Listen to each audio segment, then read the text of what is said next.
They only come out at night. They roam the streets of Mexico City, which has been a central settlement in the Americas for hundreds of years. You can hear the screech blocks away. It's one of the few noises detectable over the obstreperous streets of Mexico's capital, piercing the night like an arrow in a knife fight. The sound is always moving, and we are hungry for them. There are few. They are untraceable, and they are the sweet potato men. Those who live in Mexico City know of these men who roam the streets with hot and tender sweets. If you have a craving for a warm, wood-fired tuber, you will have to go out searching. These vendors are never in one place. They are constantly walking around with ovens on wheels, rolling through the town and roasting sweet potatoes and plantains. They rest styrofoam plates and plastic forks on top of the oven.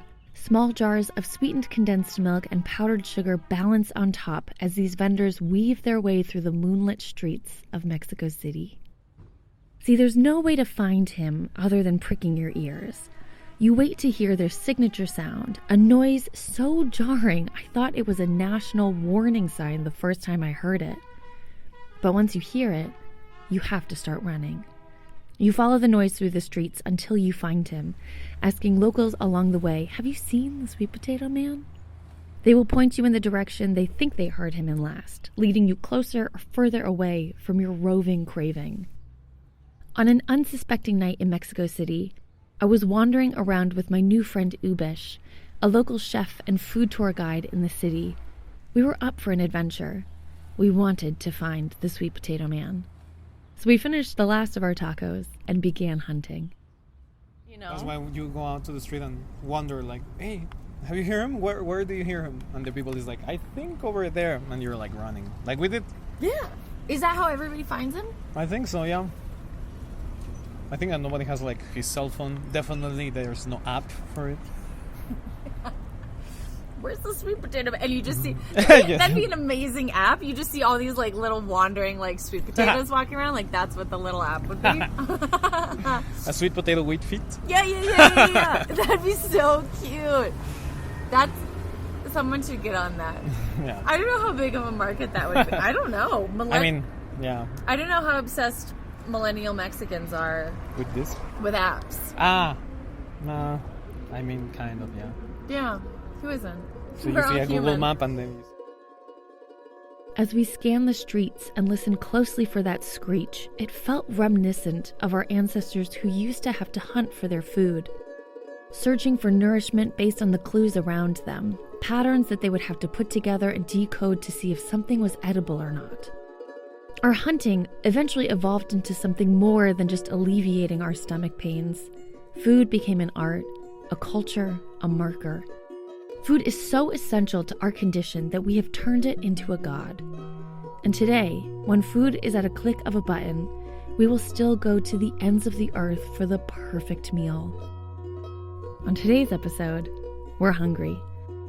We will talk about the one thing that people travel thousands of miles, wait hours in line, gone in a flash, seasoned by anticipation and an empty stomach. Food. The one thing people miss more than their families. We will talk to travelers who understand that food is more than just a combination of ingredients. It's an expression, nostalgia, and community. It is personal enough to leave a long, bad Yelp review or return to the same place year after year after year. Grab your favorite bowl of anything and settle in. This episode is an all-you-can-eat buffet. I'm Adrienne Bain, and this is Strangers Abroad. Here we go.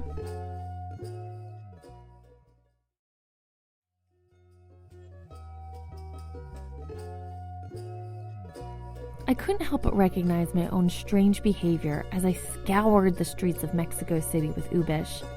Any high pitch would stop us in our tracks. We'd freeze, make eye contact, listen a little harder, pick a direction, and then move on. I mean, what was I doing? I was in the midst of hunting down an innocent man in the streets of Mexico City in order to have a root vegetable covered in sugar. And it made me start thinking about all the times I have acted rather strangely around food. As a kid, I only ate Lucky Charms marshmallows in order of the song. I refused to consume bananas until I was 20, and for some reason, a singular peanut can diffuse my raging hangriness. But I know that I'm not the only one who acts a little weird when it comes to food. So I decided to ask someone who also analyzes the strange habits and rituals we adopt when it comes to it. Dan Pashman is the creator of The Sporkful, a podcast for eaters. He himself is a curious eater, but he's more interested about why we eat the way we do than the specific ingredients inside. Why do we wait in line for an hour for the perfect slice of pizza? Why do some people still choose to forage when we can just go to Whole Foods? Or dissecting any of the latest food gimmick? I asked him to tell me a time he got a little nuts for a meal. Do you have any go-to food stories that you like telling, especially when it comes to travel? This can range from the amazing to the bizarre. Well, I remember I did study abroad in London. And I was one of those many Americans, backpacking around Western Europe. And we were in Madrid. And we were in, whatever the big main square in the middle, one of the main squares in the middle of Madrid. And we ended up in this, it's almost like a diner, what I would consider like a greasy spoon. And I love a good greasy spoon. And we go in there, and there's a menu, and there's pictures of all these different dishes. And I see a picture of this giant sandwich. And it said the Sandwich Grand Santa Teresa. And I ordered that. And what it was a triple-decker sandwich made on a flat-top griddle.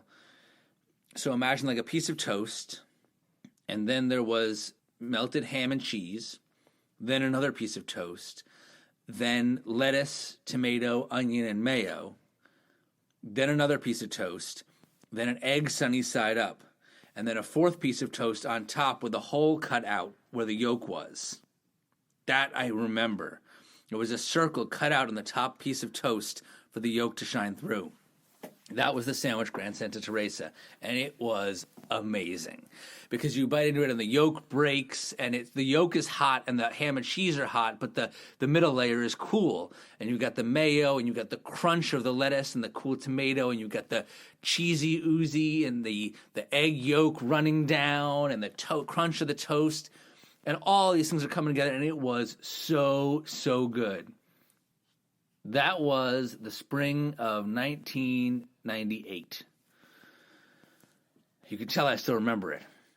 Fast forward 2 or 3 years, my brother was doing a study abroad in Madrid. I went to visit him, and I said, while I'm here, we got to go get the Sandwich Grand Santa Teresa. He's like, oh, fine. Clearly it's not the most authentically Spanish dish, I will grant you. But it was special to me in that moment. I said, we got to go. And I remember the place. We were in the piazza, and I go into the place, walk into the Greasy Spoon. I see the menu up there with all the pictures, the different dishes. No Sandwich Grand Santa Teresa. I was crestfallen. And I was so set on getting this sandwich. And my brother speaks very good Spanish. And I said, you got to talk to them. Ask them what happened to the Sandwich Grand Santa Teresa. And he's already rolling his eyes at me, but he's like, all right. He goes, talks to them, to the guy on the counter. He comes back to me. The guy's never heard of the sandwich. He doesn't know what you're talking about. I'm looking around like, I'm sure this is the place. I'm questioning myself. I said, well, can you describe it to him? Just ask him if he can make it. I'll describe it. So now my brother's getting annoyed. But he could tell that it meant a lot to me. So he starts describing the sandwich. I'm like, there's a layer like this and a layer like this. And he's describing it in Spanish to the guy with the sort of the white paper cap behind the counter. And I'm watching this guy's reaction, and you could see what's going through his head. Like, who the hell are these two? What is this guy talking about? This is I didn't sign up for this when I came into work today. But he finished explaining it. The guy had several follow-up questions. He goes onto the griddle. I'm watching him very closely. He's cooking an egg. He's toasting some bread. He's got the ham, and it comes out and it's not right. It didn't, I don't remember, the layers weren't right, or the cheese wasn't melted, or it was only 2 deckers instead of 3. It wasn't right. And I took one look at it. I said to my brother, this isn't it. He's like, well, you're eating that. I'm not going to go ask. I said, please, just ask again. So he calls the guy back and describes it a second time. in more detail. And I'm like critiquing like this sandwich, you know, the chef and my brother held it together considering how annoying I was being. But so I said, come on, I describing it, and the guy goes back to the griddle, and he's toasting, he's frying, it all comes together, and it was closer, but it still wasn't quite right. I don't even remember exactly what was not right about it. I just remember feeling dissatisfied. It was disappointing. It was a disappointment that I was not able to go back and reclaim the sandwich Grand Santa Teresa. But you know what I should have learned from that really is that there are some things you can't recreate. Mm-hmm. Like it was the moment, it was the surprise, it was, you know. Surprise tastes really good. Yes, expectations are a huge part of the eating experience. Mm-hmm. Like that's one of the fun things about traveling and eating. It's just like wandering a new place and taking a chance, walking into some place that you're not sure if it's going to be good. Your expectations, you don't have great expectations. You have, not that you don't have good expectations, like you don't know what to expect, and you just kind of use your intuition to like find a place you think is going to be good, and then you just roll the dice. And sometimes, it hurts when you waste a meal on the road. I mean, that hurts. But when you win, I mean, it feels good. I wanted to know why he thought we go a little bananas when it comes to eating.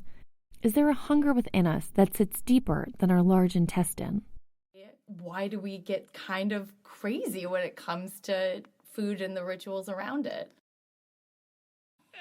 Two reasons, I would say. Number one, everybody eats. Food is universal, so it's something everyone can identify with, and just about everyone can have an opinion about.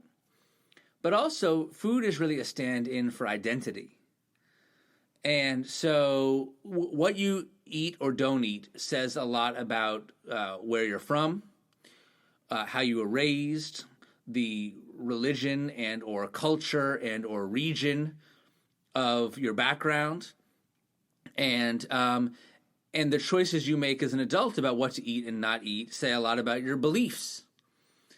And so it's not just like an opinion. It's not just a preference. Like, oh, I think that this kind of pen is better than that kind of pen for writing, or whatever it is that people get into. It's a reflection of who you are. And so I think that's why people get especially attached to their eating preferences, because it's really like if you attack that, you're like the people take that very personally. Right. Why is food a good lens to experience travel and other cultures through? I mean, I guess maybe food is especially accessible. Like maybe this is my bias because I love to eat and I'm very into food. But like, if I go to visit some other place and you show me an amazing building, I love a good building. Like I'm interested in architecture. Like I've read some books about great bridges, and I am somewhat interested in great works of architecture. But I don't feel like I have a deep. It's not going to connect with me on a visceral level. There's a couple pieces of art I've seen in my life traveling around that like connected with me on a deep visceral level, but most of them I was like, oh, like that's nice. But when you have a great meal in a place, it's like that connection. You don't ever forget that. Those are the highlights. Like that's, and there's something that feels so rooted in the place. The ingredients come from that place, and the recipe comes from that place, and the people in that place have been eating that food for a very long time, and you're going back generations, and so you are connecting with that when you eat that food. Awesome. So so I guess it just goes along with food helps us understand each other on a different level. Well, I get a little bit cautious with that. I get what you're saying. Yes, does food help us understand each other? Like, there's this idea you hear a lot about, like, food brings everyone together. And that's kind of true, but food also drives people apart. People fight about food, because like anything that's a stand-in for identity is going to lead to tension. And they don't just fight in fun, silly ways like on the internet. Like go to the Middle East and ask them who invented hummus.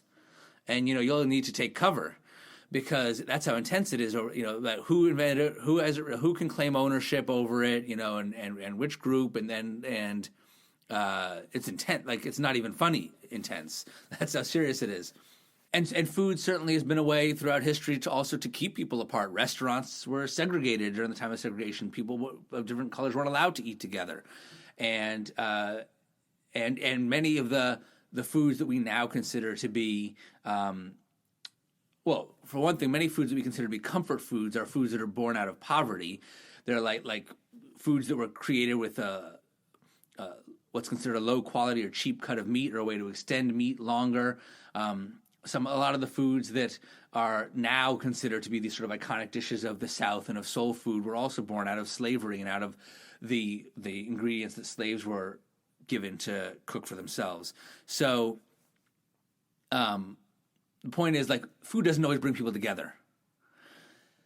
Food's a tool, and it can be used for many different purposes. But I think if you're going to use a tool to bring people together, food is one of the most effective tools because it's universal.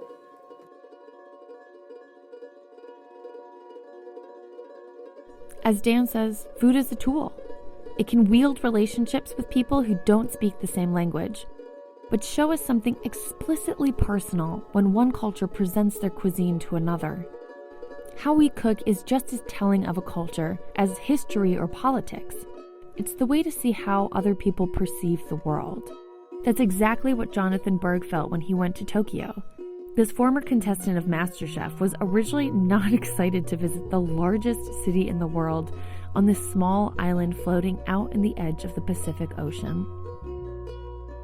And the reason I went to Japan was my best friend was going through a terrible divorce. And I said, just to give him something to look forward to, I'll take you anywhere in the world you want to go. And he said, I really want to go to Japan. I just want to see the Great Wall on the way. So we ended up doing a couple of days in Beijing and then a couple of weeks in Japan. Going to Japan, I had it in my head that I was going to hate Tokyo. It seemed to me like it was just going to be a place that was overwhelmingly crowded, modern, with no real culture, nothing drawing, like New York, but on steroids and without the trash. And that's what I expected from Tokyo. And I was completely wrong. The food scene in Tokyo was one of the most unbelievable things I've ever experienced. The biggest sense that I got from Tokyo's culinary scene is that this is a culture that understands what good food is in every single form. To give you an idea, we went to just this little French cafe because it happened to be overlooking the Shibuya crossing, which is apparently the busiest pedestrian intersection, in the world, with every changing of the light during rush hour bringing like thousands of people across the street. So we thought the best way to see it would be to get a window table at a restaurant. And we were fortunate and found one at this little French cafe. And I had a croque monsieur there. No big deal. But it was done just spectacularly well by people who didn't speak a word of English, maybe not even a word of French. This was a casual, overly touristy place, and the food was fairly reasonably priced and good. And that's the sense that I got everywhere. I had Italian food there. I had, just random stuff off the side of the street. Everything was great. But there are definitely a few experiences that stand out that I want to talk about. So my best friend is a huge foodie, as am I. And we wanted to have a variety of experiences. We went to a Nakiryu. It is a Michelin-starred ramen joint where I think that there were maybe 16 seats at this bar. So you have to get in line early. We got there about an hour, maybe hour and a half before it opened, and we were first in line, which is great because by the time we left, the line was probably an hour and a half, 2 hours long. And you order from a machine. The machine has Japanese characters, and that's it. So we found a website ahead of time that said, if you go to Nakiryu, here's the buttons to press. We weren't 100% sure what we were getting, but we press those buttons. It prints out a little ticket. You then take the ticket up to the bar where one of the chefs leans over, takes the ticket from you, and then brings you your bowl of whatever sort of ramen you chose. So I don't remember what it was called, but it was this like sesame, miso, heavy, spicy ramen. The noodles were, just the definition of perfection. It's, it had minced pork on top, and you get it with kaidama, which means a second order of noodles. So that when you finish your noodles and you still got all this broth left, they make you another order of noodles and pour that in. And it's only like another, basically the equivalent of like $2. That meal, a Michelin-starred bowl of soup, the likes of which I have never had before, will probably never have again. I tell people about this place and I say, if you don't believe in God, this is soup that will make you believe in God, at least for the hour that you're slurping it.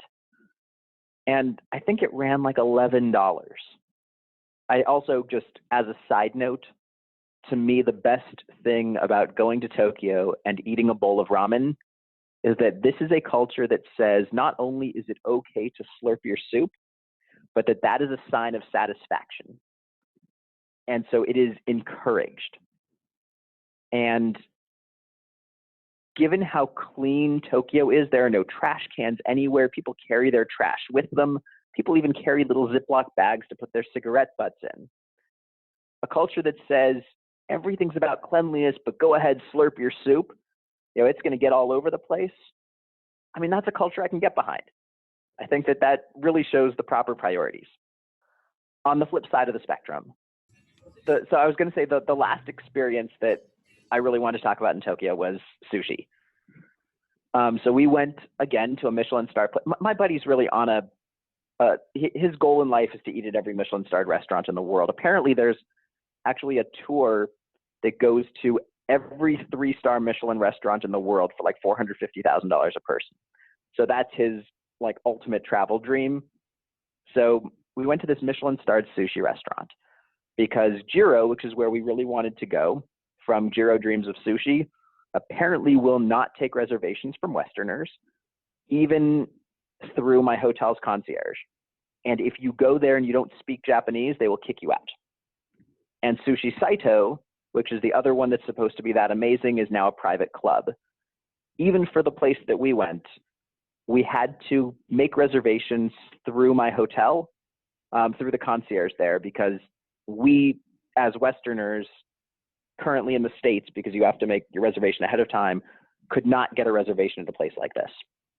So we go, and it is 6 seats and the chef, which is just the most intimate experience you can possibly have. So the chef is doing his thing and cutting up each fish, and each one is done differently with different knives and different preparations and different knife strokes. I'm an amateur chef in my other life, and I don't think I could make a single knife cut that this guy did, just the way that he made them. And you're sitting there and you're 2 feet away and you're part of that experience. And so the meal was 20 courses. Each course maybe was a bite or a small dish, or sometimes it was a couple of different preparations. And you eat what he gives you. And he'll explain a little bit about what it is in broken English, at least what fish it is. Beyond that, in terms of the preparation, you'll find out when you eat it. And everything was perfect.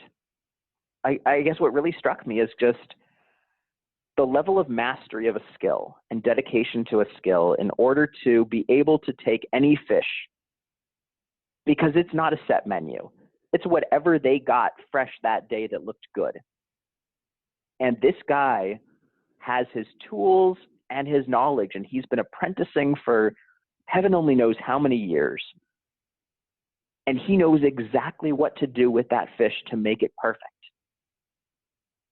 And I feel like that's also something that really speaks volumes about Japanese culture. That just the dedication to a craft, to be an expert, such an expert in one very small specific area of life. Again, that's not something we see as much of in the States. And it's an absolute wonder to behold.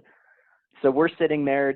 Yeah, there's 6 people total, and it was actually really funny. So it's the 2 of us at one end. So the Americans who don't speak a word of Japanese.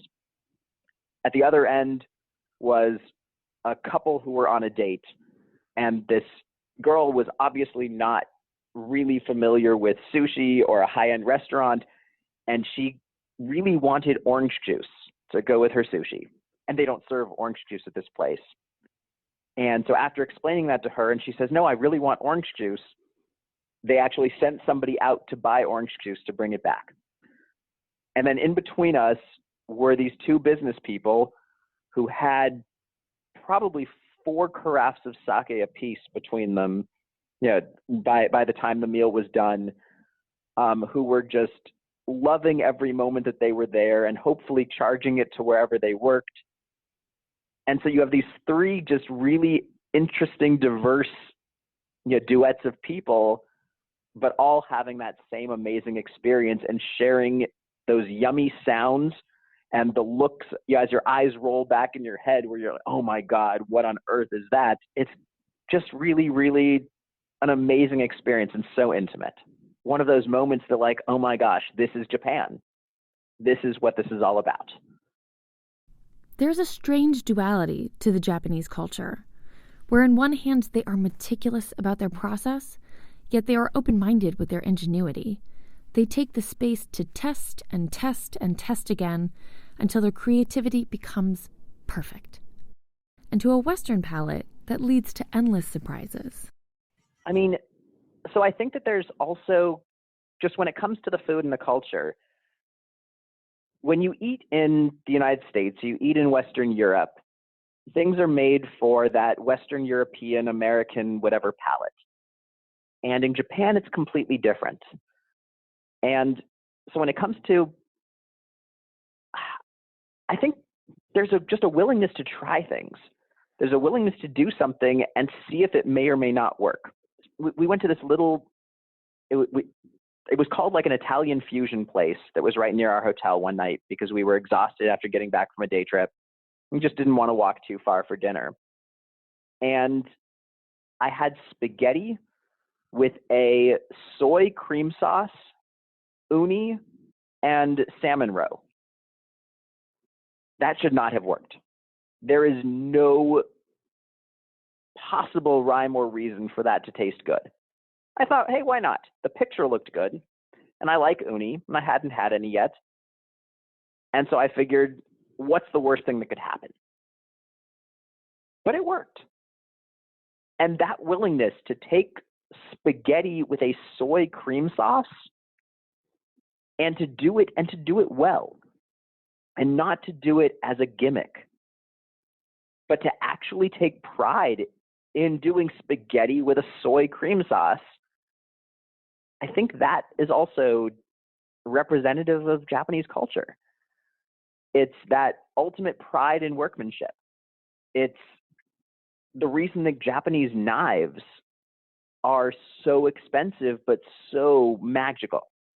There's that willingness to do something new, but then to do it so well, to do it with perfect technique, and to make it work.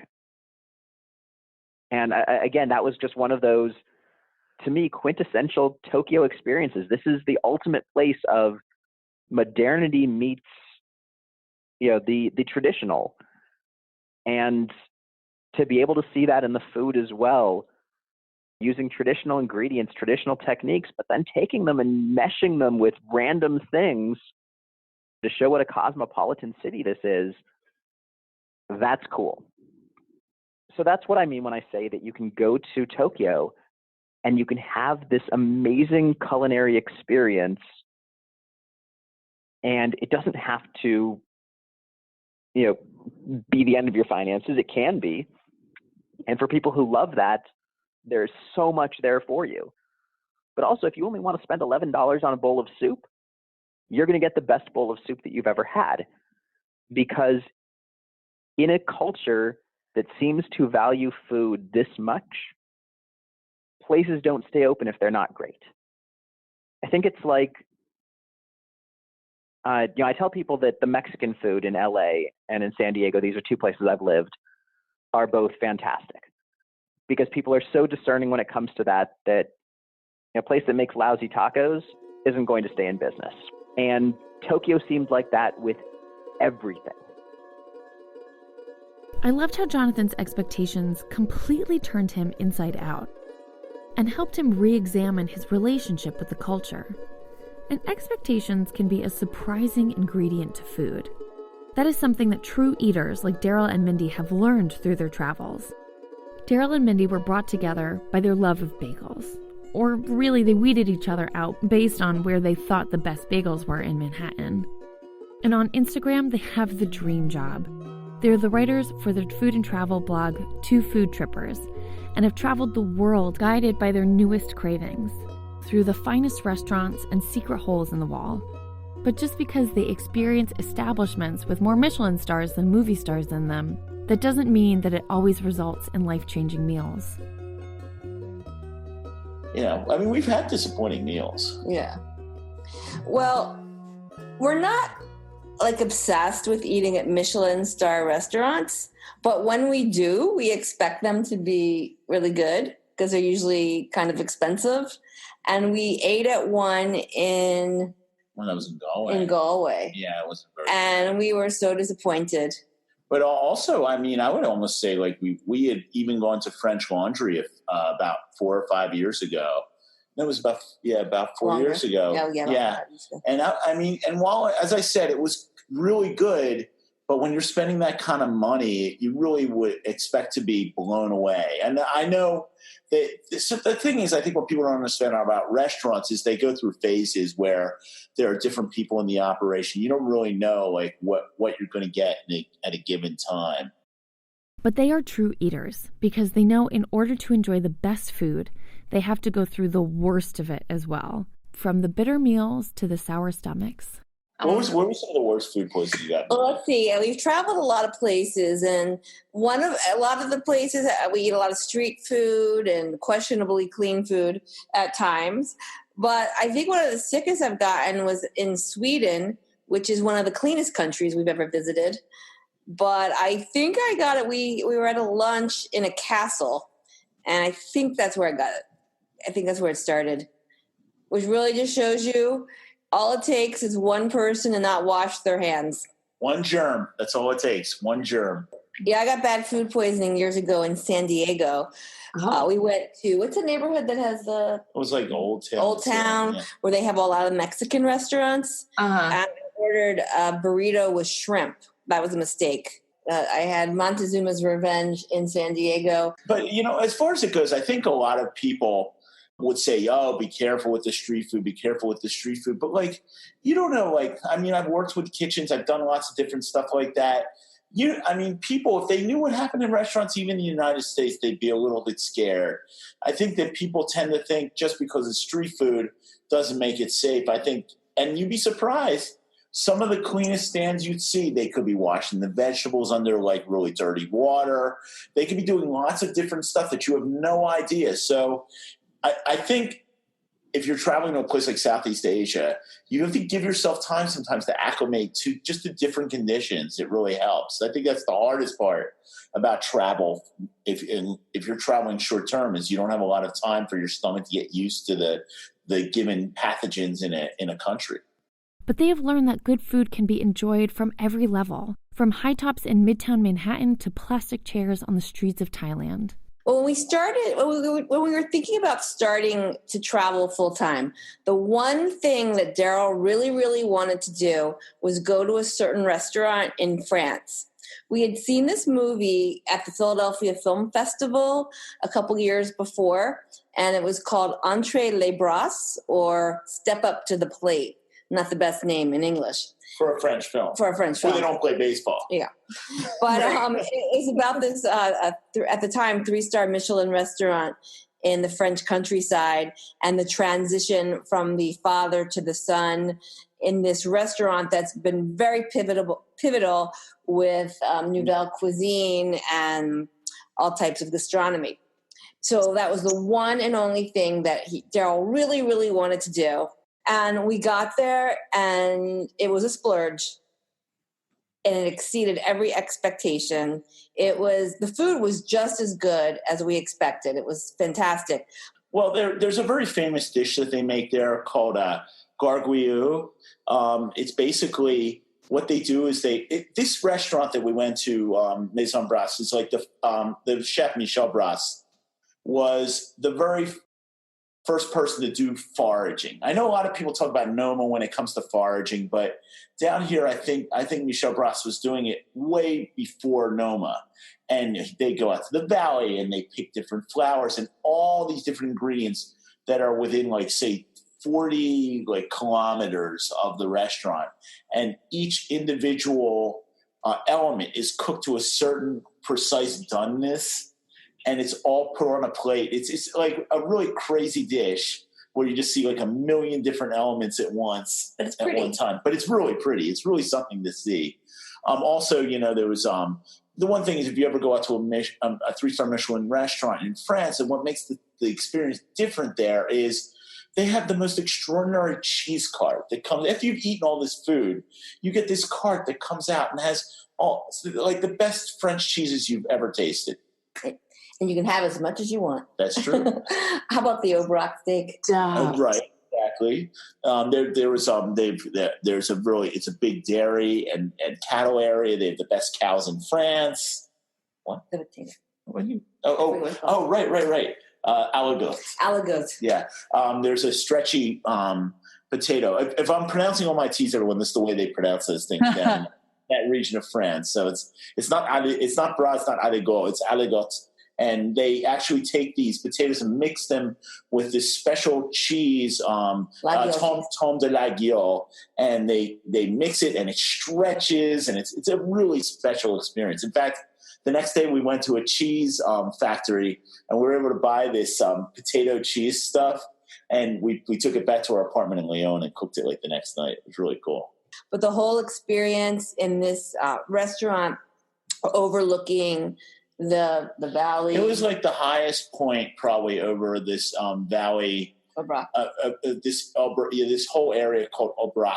It's right near, not far away from where they make Roquefort cheese, but like it's also just this huge like French countryside valley. And we had the most amazing sunset that night. And I think one of the most incredible parts of the meal is they sit you down at a table and you're literally like looking at the valley is almost like it's like a theater, and you sit down and you see the sunset as you're eating. It was really, really a special experience. I don't think we would ever really forget. Yeah. When you spend that kind of money, you have to feel like a different person when you walked out from when you walked in. If you don't feel that way, then I think that kind of dining experience has not really succeeded. I think if you feel like I walked in and said, oh, well, it was a really great meal and now I'm done. But no, like if you walk in and you just have this incredible, like start to finish, that's like 4 or 5 hours. I know a lot of people go crazy about that, but like where it really feels like every sense is being blown away for a long period of time. And I think that's what great, like, world-class dining is all about. But then again, yesterday we had an amazing experience here in Vietnam. We took a car and then walked several blocks down some winding alleys we weren't even sure exactly where we were going. But when we got there, it was this seafood, or as they call here in Vietnam, Hai San restaurant. We were probably the only ones there who spoke English. And for less than $12 for the two of us, we had a huge feast of crabs and what else? Yeah, cuttlefish cuttlefish and what, the oysters and shrimp. Yeah, the grilled shrimp. I mean, like that's we're living next in Da Nang. That's another thing we didn't mention is that like we're in this seafood mecca here right at the edge of the Vietnam Sea. It's really unbelievable. If you look every day, there's like probably 1,000 different fishing trawlers heading out to the sea right near our house. But it was the opposite of fancy. We were sitting in teeny tiny plastic chairs, eating with chopsticks and forks, and our fingers were getting really dirty. Yeah, and drinking beer, and it was awesome. It really was. But no matter where they are, they have found the basic ingredients to human connection. We're food and travel, travel and food. They go together so well. And it's just really interesting to us, like as we've been traveling, I think we've been to like 20, 25 countries in the past 2.5 years. And we don't usually speak the language, but we always can communicate through food, through learning the food names, just sharing smiles and good times as we've eaten food that people have prepared for us. It's been a common bond and a way to connect with people. If food is a language, then drinking is slang. Most cultures around the world unwind by cracking open a cold one or popping open a cork. We've been drinking beer longer than we've been writing.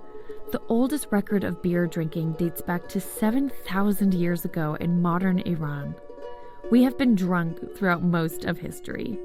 And Chris Luce from Podcast Worldwide has dedicated an entire show to capture the friendship that begins to germinate over a fresh pint. He sits down with interesting locals at their favorite watering hole and enjoy a local brew together.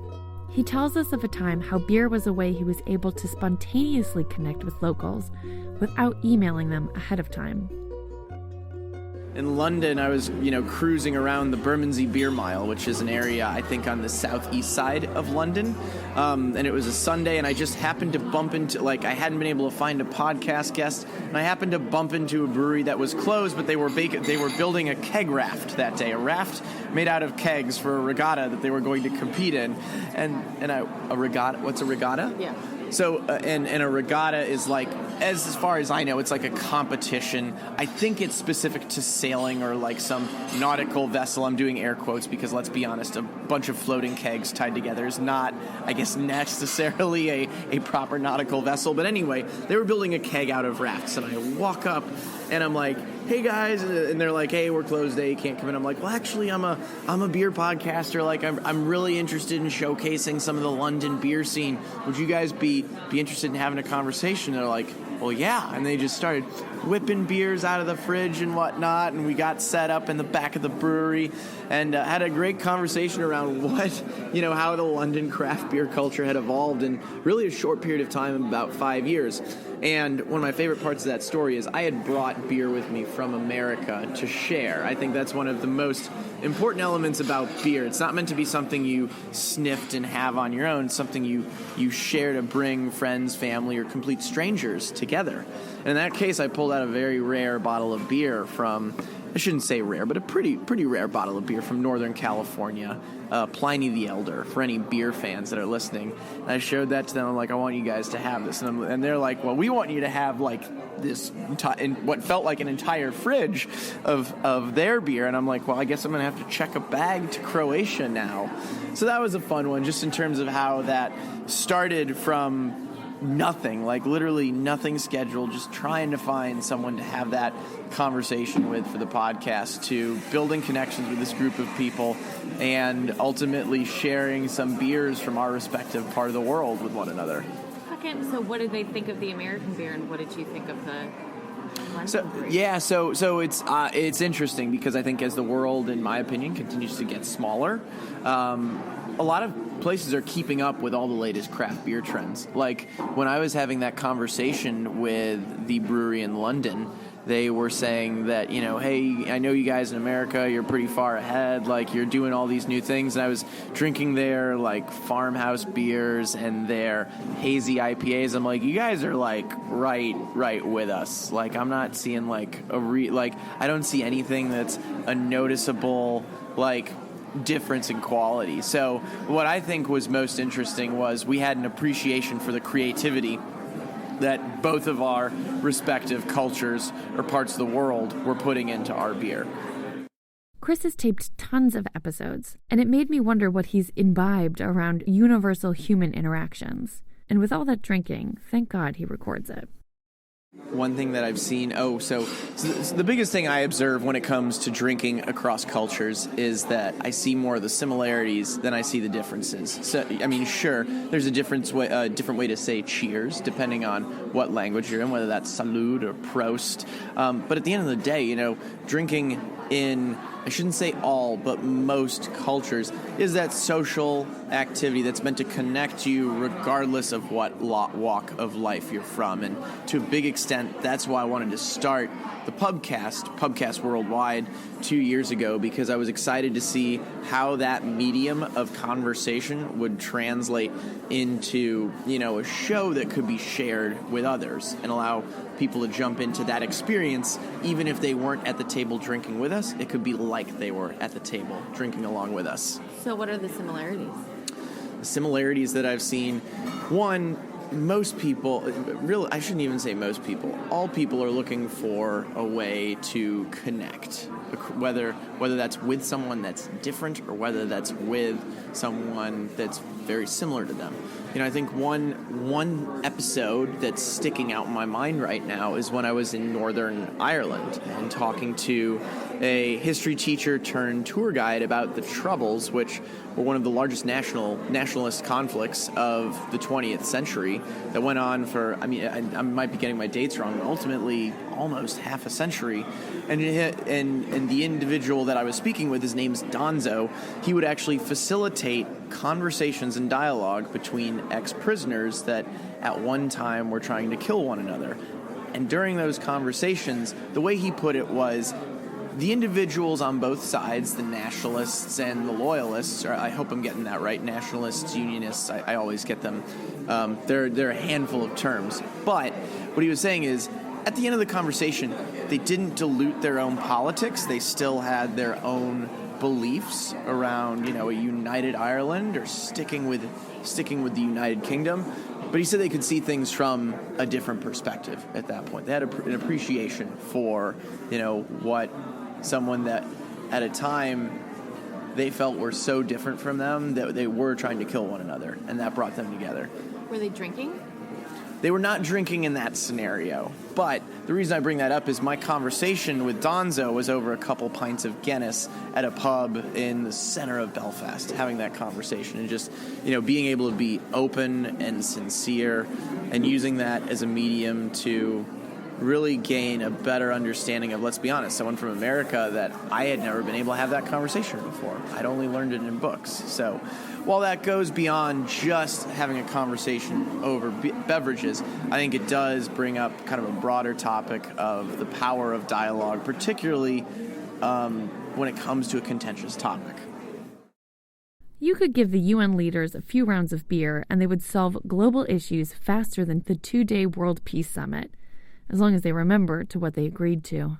Do you have any packing tips for packing beverages and bringing them back home? Oh, I do. This is where I think I can really provide some value, because as someone that has been completely waste of everyone's time. Thank you, Adrian. Yes, but no. So one thing I do is when I'm flying domestically, because there's a lot of good beer in different regions of the United States you can't get elsewhere. I fly Southwest first of all, because I can check 2 free bags, which ultimately I can fit pretty much a full case of beer between those 2 bags while protecting it.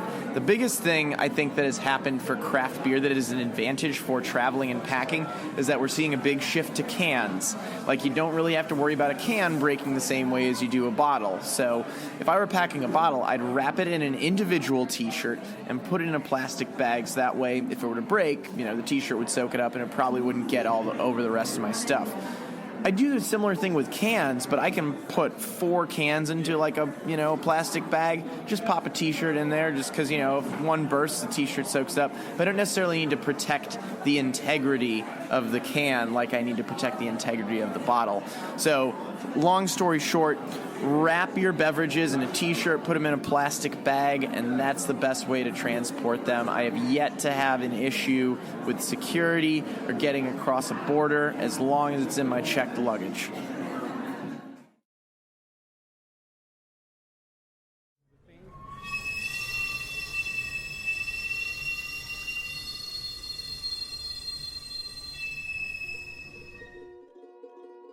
We will end with our hunt for the sweet potato men, the way our ancestors used to search for food. As Ubish and I wandered through the streets of La Roma, we would run up to innocuous taco stands with people standing around it and having their last snack of the night. a commanding cook would be frying meat on a hot griddle. His face glimmers in the bright lights of the taco stand with grease and sweat running down his face. Ubish would ask, "Have you seen the sweet potato man?" No hello, no how are you. It's totally acceptable to just ask and then split. Two people pointed towards the same street, and the chef pointed in the opposite direction.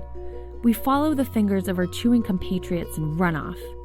And after 10 minutes of walking, Ubish says, "We should be looking in the bike lane if he's on the move. It's wider than the streets." And then at last, we spot him. Smell? Yeah, no, that's good. Wait, what is the smell? It's him. Oh my god. He farted. Oh my god. Yeah, you're right, he's in the lane. Yeah. That's too funny. I want the sound. I'm going to, well, yeah, let's follow him until we hear the sound, so let's just follow him. Okay. And then what we're going to do is that we're going to buy, and I'm going to ask him certain things, like, where do you, and then you got that in your interview. Amazing. Right?